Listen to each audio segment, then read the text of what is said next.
नमस्कार, मैं हूं बिलाल मलिक और आप देख रहे हैं मेरे साथ आईना सच का। खबर उत्तराखंड के हरिद्वार से हम आपको बता रहे हैं। हरिद्वार में बेटी बचाओ बेटी पढ़ाओ की brand ambassador doctor Manu Shivpuri ने एक बालिका स्कूल में एडमिशन कराकर कक्षा 12वीं तक का रहने व खाने का खर्चा उठाकर इंसानियत की मिसाल पेश की है। जी हाँ, हम आपको बता दें, डॉक्टर मनु शिवपुरी मन की आवाज़ फाउंडेशन की फाउंडर प्रेसिडेंट भी हैं। इसी के साथ उन्होंने देश के लोगों से बेटियों के लिए अपील की है, जिसमें उन्होंने कहा कि हमारे देश में शिक्षा भी है, पैसा भी है, बेरोजगारी भी है। यह एक बहुत बड़ा असंतुलन है। इसमें हमारे प्रयासों की आवश्यकता है। कुछ लोग पदों पर हैं तो बहुत अच्छे कार्य कर रहे हैं, लेकिन कुछ और अधिक प्रयासों की आवश्यकता है। देशभक्ति, देश प्रेम के संदेश की आवश्यकता है। बहुत सारे लोगों ने देश के लिए बलिदान दिया है। उनकी इस भूमिका को हमें संभालना है। जो बच्चे स्कूल नहीं जा रहे हैं उन्हें देशभक्ति के बारे में बताएं, और ऐसी अपील देश के लिए नागरिकों से मैं करती हूं। आईने सच के लिए ब्यूरो रिपोर्ट।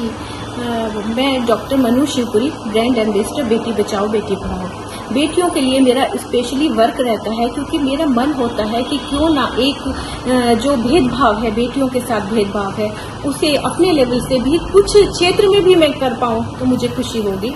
इसी संदर्भ में मेरे कार्य रहते हैं कि कुछ बच्चियां, अभी मुझे एक लखनऊ के पास की घटना का संज्ञान हुआ था कुछ समय पूर्व ही, कि 3 बच्चियां हैं और उनके पिता की मृत्यु हो जाने पे दादा द्वारा इतना ज्यादा प्रताड़ित किया जा रहा था कि 2-2 दिन तक भोजन भी नहीं देती थी। उन्हें बहुत मुश्किल में मैंने लखनऊ से हरिद्वार बुलाया और उनका आवासीय छात्रावास में एडमिशन कराया। आज वो 12th तक की शिक्षा के लिए सुरक्षित हो गई है, पढ़ रही है। ऐसी ही एक घटना अभी 2 दिन पूर्व भी हुई। मैं प्रयास में तो 6 महीने से थी इस बच्ची के, क्योंकि इसके पिता नहीं है और माता बहुत बीमार है, तो इनको पालना भी उसके लिए बहुत दूभर हो रखा था, तो पढ़ाने का तो कोई प्रश्न ही नहीं था।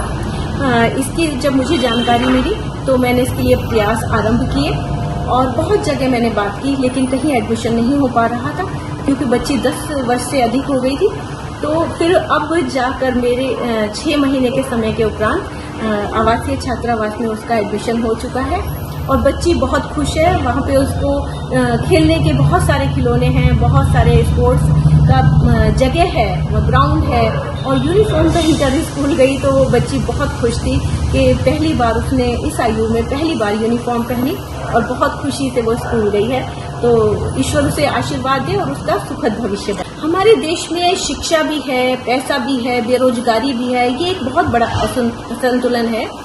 तो इसमें जो है हमारे प्रयासों की आवश्यकता है। कुछ लोग पदों पर हैं, बहुत अच्छे कार्य कर रहे हैं, लेकिन कुछ को और अधिक प्रयास की आवश्यकता है। देशभक्ति, देश प्रेम के संदेश की आवश्यकता है। बहुत सारे लोग देश पर बलिदान हुए हैं, उनकी भूमि को हमें संभालना है। तो क्यों ना हम अपने इस संदेश की शुरुआत अपने स्कूल से करें, और जितने बच्चे हमारे स्कूल में या हमारे जो बच्चे स्कूल नहीं भी जा रहे हैं, उन्हें अपने देशभक्ति का संदेश दें और जीवन की दिनचर्या के साथ वो देश प्रेम को अपनाकर आगे बढ़े और देश का विकास करें। ऐसी मैं प्रार्थना करती हूँ सभी से कि अपने क्षेत्र में, अपने आसपास ये संदेश अवश्य फैलाने का प्रयास करें।